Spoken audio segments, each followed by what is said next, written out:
Chris Graham here for Trailblazer RV, and we're going to take you through a new RV orientation on a 2014 Crossroads Hampton 380 FK Destination Model. We'll start right here in front of the trailer. Here at the front of the trailer, you've got your propane system and your battery system. To access your propane tanks, you can just remove the cover. And you've got dual 30-pound propane tanks here. Both of these are full right now. And an automatic switchover propane regulator.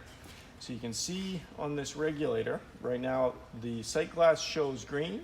That shows that the supply bottle is flowing propane. What we recommend is that you open the valve on both tanks. And when you open a propane valve, always open the knob nice and slowly until you hear the propane start to flow and the regulator lock up. And if you open both valves, once this supply bottle has been completely depleted, this sight glass will change from green to red. When that happens, you can flip the regulator over to the other bottle. Now this becomes the supply bottle and this the reserve bottle. You can remove that first bottle and go and refill it without ever shutting down your propane system. With these destination model style RVs, often people will put an auxiliary bottle next to the RV as well, a 100-pound tank or a propane pig. You can get an extended pigtail. In fact, you can see this pigtail is a little bit longer already to go to that longer bottle if you like, so you don't have to replace your propane tanks quite as often. Behind the propane tanks is your battery. And this one's a little difficult to access, but you won't need to access it very often. Basically, with the battery, there's two leads going to the battery posts. White is negative, black is positive, and it's a 12-volt deep cycle RV marine battery. This is a flooded wet cell battery, so it does require a little bit of periodic maintenance. If you pop these two caps off, you'll find 6 cells that are full of water. As part of your annual maintenance, we recommend you check the water level of those cells. If any of the cells seem a little low, particularly if you can see metal plates sticking through the liquid, top that liquid up with a little bit of distilled water, put a good charge on the battery, and it should be good to go. The other thing with this battery, we do recommend you remove it over the winter if you're putting the RV into storage. Over time, the battery will discharge. Once it's completely dead, it can freeze. And with a flooded wet cell battery, once it freezes, it's no good. So take the RV off, or take the battery off the RV in the winter, store it inside somewhere where it's not going to freeze. Come on around the trailer with me here. You'll see you have stabilizer jacks positioned in various locations around the frame. Once the RV is in place where you want it to sit and leveled, we'll crank these stabilizing jacks down to be snug with the ground, but you don't want to actually lift the RV with them. They're not designed to take the weight of the entire RV. They're just designed for stability. So there's stabilizer jacks in all 4 corners, and the previous owner also installed some stabilizer jacks down the center of the frame. With a long RV like this, the more jacks, the better the stability. Right behind that is your sewer system. So here you've got your gray tank for your kitchen area. So we supply a sewer hose. It's stored inside the rear bumper right now. So when you go to dump your holding tanks, hook the hose onto here, and you can pull that gray valve to dump your gray water from your kitchen area. There's a secondary sewer connection here at the back. This is for your sewage, your black holding tank, as well as your gray sink and shower water from your bathroom. With this one, always recommend that you dump the black holding tank first, and then dump the gray to kind of flush out the contents of the black holding tank from your hose. a lot of the time with destination model RVs, people will leave the gray valves open all the time, and that's perfectly fine. Then the sink and shower and kitchen water will just flow right through the tank and down into the ground. We still recommend though that you leave your black valve closed and let that black holding tank fill up to 2/3 or 3/4 before you dump it. Use a good RV toilet chemical in the tank and let that tank fill up and dump it periodically once a week or whatever is necessary. If you open the black valve and just leave it open all the time, what we find is the liquids tend to flow through, but the solids tend to build up on the bottom of the tank. And given enough time, that can lead to a big problem. Here above the black holding tank drain is your sewer flush system. So when you do have your black valve open, when you're flushing that holding tank, you can hook a hose up to here and it'll spray out the inside of the black water holding tank. And just spray off the walls of the tank and the monitor probes and keep your monitor panel reading correctly. Here you got your power hookup. It's 50 amp power service. We supply the 50 amp power cord as well as the adapters to break that down to 30 amp and to 50 amp. So you can plug into whatever power source you have available. Right here is your furnace exhaust. And the only thing to be really mindful of with this is it does get very hot. So if you have young kids around the RV, make sure that they know to stay away from that. Here at the back of the trailer, you've got your freshwater system. So you can fill your freshwater tank from here. You can do that with just a normal garden hose. What we recommend is using one of those white drinking water specific hoses. That way you don't get the plastic garden hose taste in your water. And you have a city water connection. If you have pressurized water at your camp, you can hook up a hose right to here and operate the RV from the source pressure. If you're using the city water connection, we do recommend you use a water pressure regulator. It's just a little brass piece, about that big, fits on the end of your hose and maintains a proper operating water pressure in the RV so that you don't over-pressurize your lines, which could result in a water leak situation. And next to that is your auxiliary shower. Pretty simple. It has hot and cold taps in behind there, shower head that extends to about that high. Biggest thing with this that we see regularly is don't forget to winterize it. It's a component that's frequently forgotten about in the winterizing, and we replace a lot of these in the spring when people get their RVs out of storage. Around the back of the RV, you've got your bumper. This is where your sewer hose is stored. A lot of the time with destination model RVs, people will come up with a more permanent solution for the sewer hose, but we do supply a 20-foot medium heavy duty sewer hose in that bumper. So you can use that, it'll certainly get you through the first season. Around this side is your hot water tank. And this is a direct spark ignition hot water tank. So it operates on propane, but there's no pilot lights to worry about. You flip a switch inside and it will automatically ignite the burner for the hot water tank. To drain the tank, you'll find a little plastic plug down here at the bottom. Some tanks have an anode rod on the end of this plug. This style of tank doesn't require an anode rod. The lining of the tank doesn't need that, so it's just a plastic plug that you can remove to drain the tank. Before you remove that plug, always bleed the pressure off of the system using the pressure relief valve.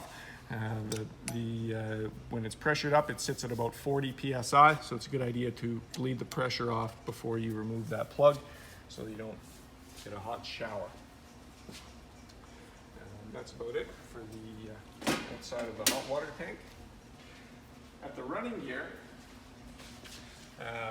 if you do plan on moving the RV occasionally, we've got your wheel nuts are torqued to 100 foot-pounds, and your tires are inflated to 80 psi. And go ahead and run those tires right at 80 psi. People chronically underinflate their RV tires. stamped on the sidewall, 80 psi cold, and go ahead and run them right at 80 psi. You've also got, beneath this rubber cap here is a grease zerk. You can grease your inner and outer wheel bearings. We do consider that a part of the regular maintenance of an RV. If it's not moving very often, obviously you don't need to repack your bearings if it's not traveling. But if the RV sits for several years and then you want to move it again, it wouldn't be a bad idea to repack those wheel bearings, or at least give them some fresh grease using the grease zerk. Here at the awning, it's a manual style awning, and we'll go ahead and show how to extend that awning. If the RV is not sitting in front of a deck, because this is such a tall RV, if it's not sitting in front of a deck, we do recommend that you have a step ladder for this part, because the awning sits up quite tall compared to most awnings. So first step with the awning is to release the 2 tension knobs on each arm. So we'll do the rear arm and the forward arm. Once you've released those tension knobs, you can release the Velcro straps to keep the awning in place in travel. Then with your awning pull stick, reach up here and turn the awning from the closed to the open position. The last person to put the awning up left the pull cable way over here.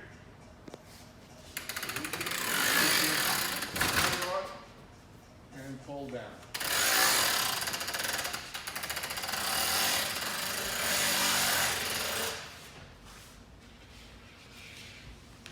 Once the canvas is extended, you can slide the rafters up into place.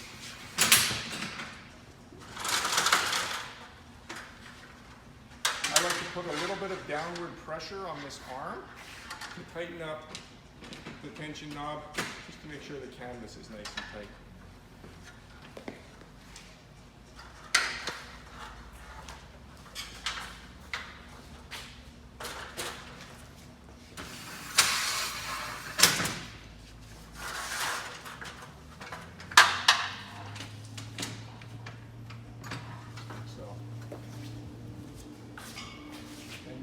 The handle,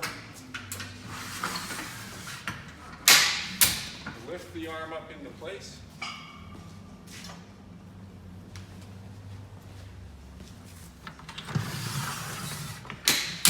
and do that on both sides. A couple of tricks with the awning. We always recommend leave one side a little bit lower than the other. That'll ensure that when the rain runs off, it runs away from the campsite, doesn't fill up the awning with water. The other thing that I recommend is to put a little bolt or a clip into this next lowest hole here.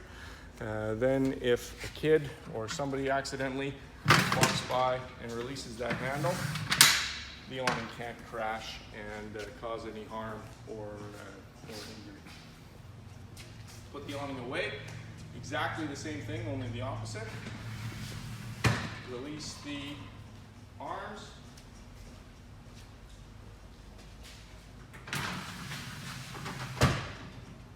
Loosen the tension knobs.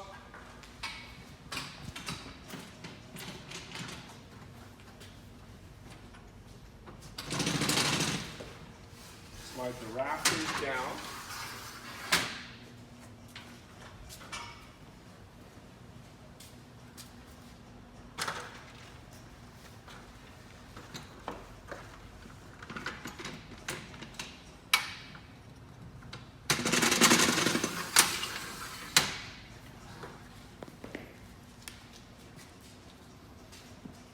Then with your awning pull rod and black awning strap in hand, turn the awning back to the closed position.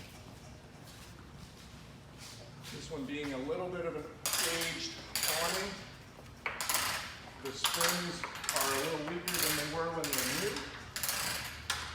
You may just have to help that awning in a little bit. It's a long awning.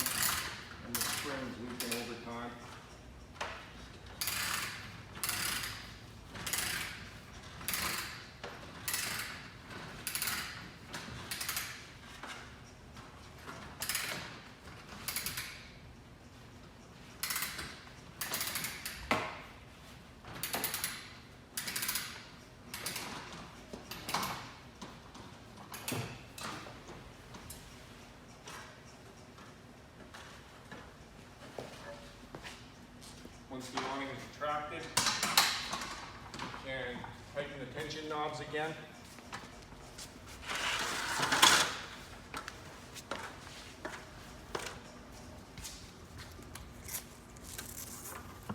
And re-secure the Velcro straps.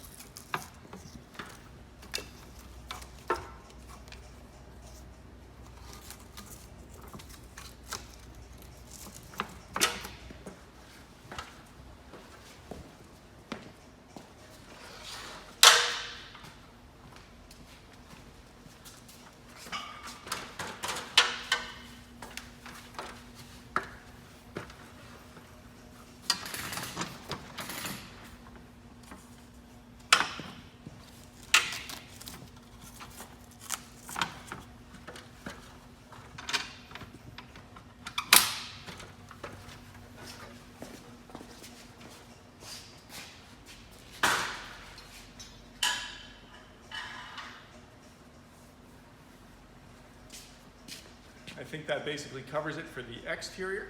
Follow me inside and we'll do a quick walkthrough of the interior.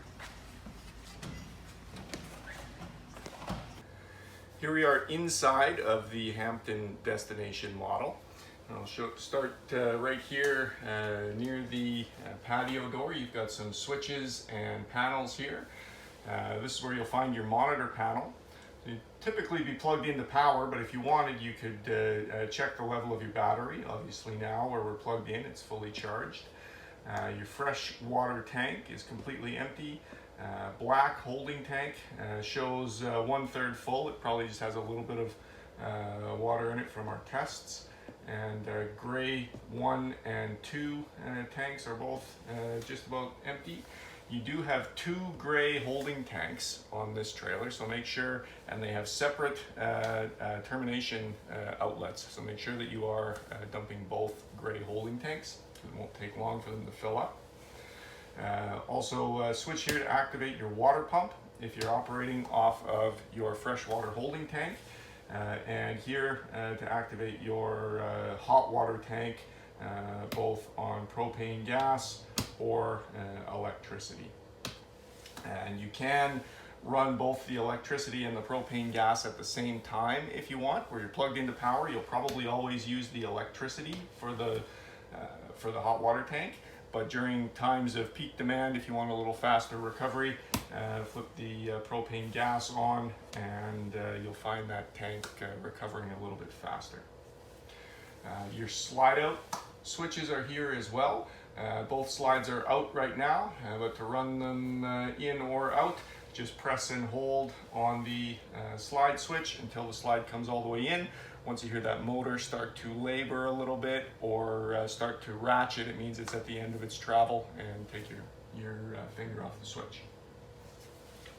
The rest of these are all light switches, exterior porch light and front lights, and some interior lights here, and then your front kitchen lights right here. In the kitchen, the fridge is 110 volt powered, so this does not operate on propane. You need to be plugged in to use the fridge, and it is just strapped closed now for transit. Your stovetop and oven, you have 4 burner gas stovetop here, and they run on propane. So if you just push in on the knobs and turn the burners over to high light, you can light each of those burners from there. Good idea whenever you replace a propane tank or the truck comes out to fill your propane pig. Anytime you've had your propane system disconnected, come here and just light all 4 of those burners. What that does is bleeds the air off of the propane system, so your hot water tank and your furnace won't have any problems starting up. This is a good way to bleed the air off the tank. Your oven is electric, so if you turn the switch, turn the knob just up to temperature, there's no pilot light or anything to worry about. The oven electric element will come on and do its thing. Microwave, pretty simple. Microwave just like in your home. What else here in the kitchen? I think that pretty much covers it. Over here at the entertainment center, you've got your TV and stereo / DVD player. The TV is plugged into 110 volt power, so it requires power hookups. The stereo though is 12 volts, so it would operate off of the battery. And you have 3 remote controls here. The Legend remote for the TV, the Jensen remote for the stereo system, and the other remote is for your fireplace. The fireplace has several different settings for heat and flame, so you can change the backlighting, change the how bright the display is, and you can also set the heating element to come on or off. You can run the fireplace without the heating element on if you just want the light on for ambience.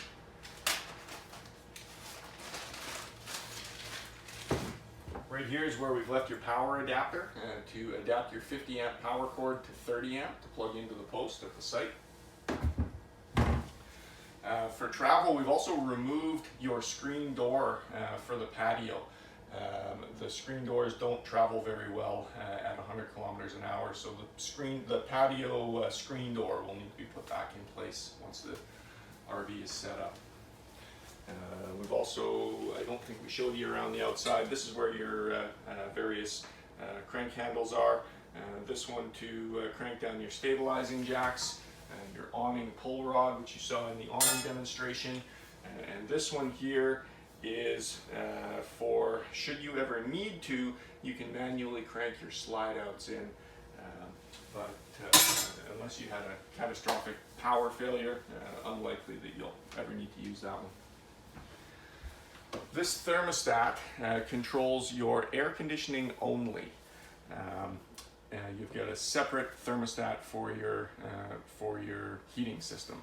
So to run the air conditioning, you can run just the fan, or you can run the air conditioning and the fan. For the fan mode, you can just move it to on to run all the time, or automatic as per the thermostat. And same with the cool setting. You can turn the thermostat over to cool, and then drop the temperature below ambient.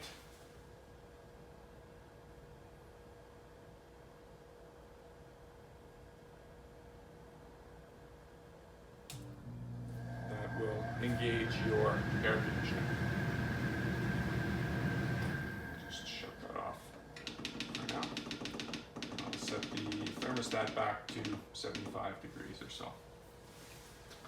Below that is your propane leak detector. So this will do 2 things. It'll alert you to the potential of a propane leak. If that were the case though, you would quite likely smell the propane before the detector would go off. The other thing that it does is alerts you to low voltage. So if you've lost power to the RV, fairly soon your battery will get low, and once that battery starts to get low, this will beep just like a smoke detector in your house when the battery is going low. This will do the same thing. So if that starts going off, it's not necessarily alerting you to a propane leak. It may be that you have a low voltage problem. Here in the bathroom, a couple of things to cover. You have a max air fan in the ceiling vent above me here, and it has a power lift and rain sensor, and it's thermostat controlled, so you can control the fan speed, raise and lower the vent lid, and set the thermostat.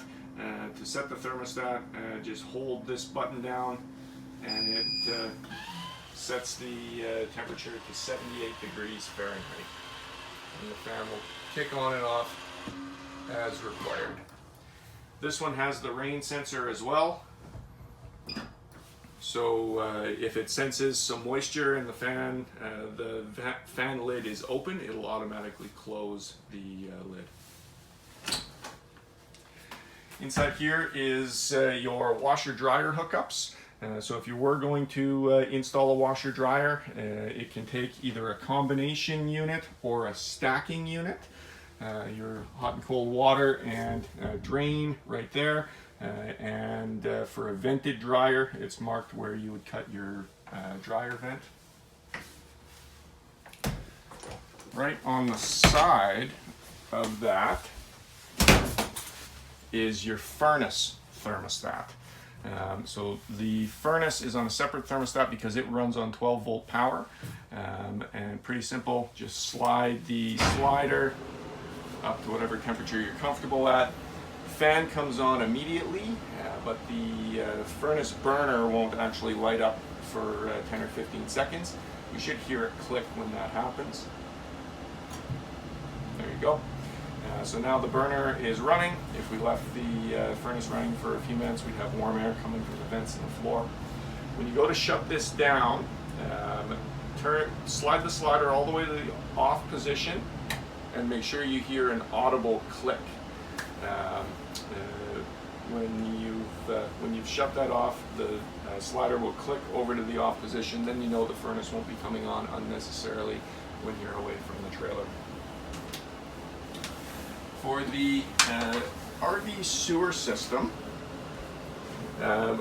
even though the trailer is sitting in place its entire life, we still recommend allowing your black holding tank to fill to about three quarters full before dumping it, and you'll want to use a good RV toilet chemical in there. So the chemical comes in powder, liquid, or tablet form. We sell all three.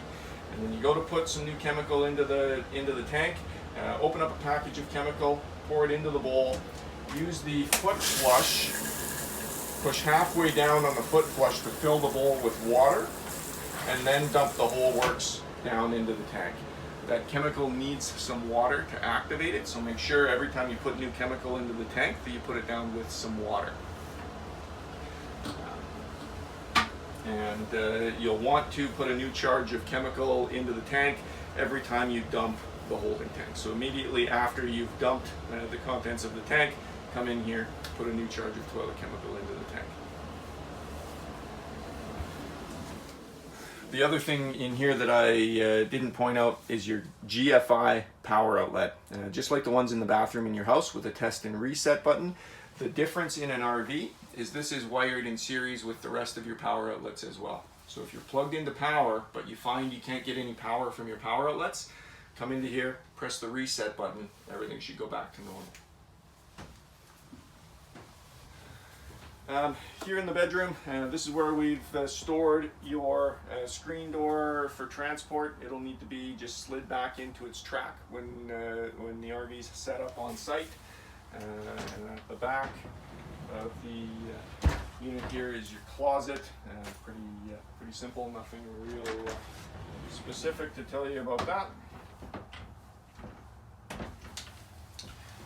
The only thing that we haven't found yet is your power converter, and I think it's actually back forward, right here. So the power converter is the power center for the whole trailer. Here is where you'll find your circuit breakers for all of your 110 volt circuits and fuses for all of your 12 volt circuits. And you'll see here that you've got all 15 amp fuses. It's not an uncommon thing in an RV to blow a fuse, so not a bad idea to have some 15 amp fuses around. And if any of your 110 volt circuits go dead, this is where you'll find the breakers to be reset. If you can hear right now that the converter's making a little bit of a humming sound, that's perfectly normal. It won't do it all the time, but whenever it's operating under high load, if it's charging the battery or if you've got a lot of lights on, the converter might hum a little bit like that. Totally normal. And I think for the most part that covers it. If you ever have any questions, you can always get a hold of us here at Trailblazer or visit our website, trailblazerrv.com. Thanks for watching.